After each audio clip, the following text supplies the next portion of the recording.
মুখে স্বাদ ফিরিয়ে আনার মতন এই রেসিপি। বিশ্বাস হচ্ছে না? যারা ফুচকা প্রেমী তারাও এটা একবার খেলে বারবার খেতে ইচ্ছা করবে, ফুচকার কথা ভুলেই যাবে। বিশ্বাস যদি না হয় তাহলে বাড়িতে একবার তৈরি করে দেখুন। এর জন্য প্রথমে একটা ডো তৈরি করে নেব। সেজন্য 1 কাপ ময়দা নিয়ে নিলাম, সামান্য পরিমাণ কালো জিরা নিয়ে নিলাম। এটা অপশনাল, আপনি না দিলেও পারেন, এটা ফ্লেভারের জন্য আমি দিয়েছি। এবং দিয়ে দিলাম স্বাদ মতন লবণ এবং সামান্য পরিমাণ তেল।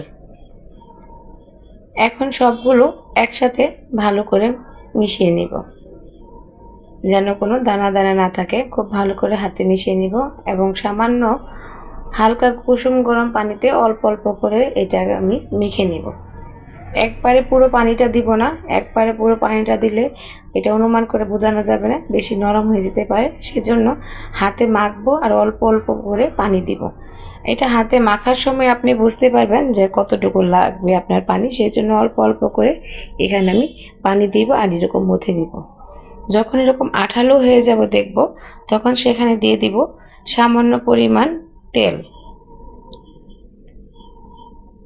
এটা মাখার সময় বোঝা যাবে যে হাতে আঠা হয়ে লেগে থাকে, তখন তেলটা দিলে এটা ভালোভাবে সফট হয়ে যাবে।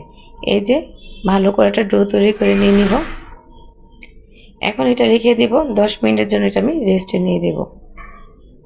এখন এইটার জন্য তৈরি করে নেব একটি চাট। সেজন্য আমি নিয়ে নিব শসা কুচি, কাঁচামরিচ কুচি, পেঁয়াজ কুচি, বিট লবণ, চিনি, সামান্য কাসুন্দি, টমেটো সস। এখানে টমেটো সসটা যত বেশি দিবেন তত ভালো লাগবে। নিয়ে নিব সামান্য লেবুর রস। এখন সবগুলো ভালো করে মাখিয়ে নিব। এটা মাখানোটা যত বেশি মাখাবেন তত বেশি ভালো লাগবে। এতে হয়ে গেল এটার চাটটা। এখন আমি রেখে দেব। এখন আমি ডোটা নিয়ে নিব। ডোটা আবার ভালো করে আমি উঠিয়ে নিব। এই যে সফট হয়ে গেছে, এটা দেখে বুঝতে পারছেন যে কীরকম পরিমাণে এটা সফট লাগে। এখন এখান থেকে আমি ছোট ছোট লেচি করে নিয়ে নিব। বেশি বড় না, একেবারে ছোট না, মানে জাস্ট একটা ছোট পুরি টাইপের, তার থেকে একটু ছোট আর কি। দেখলেই বুঝতে পারছেন যে কী পরিমাণ একটা লেচি নিয়েছি।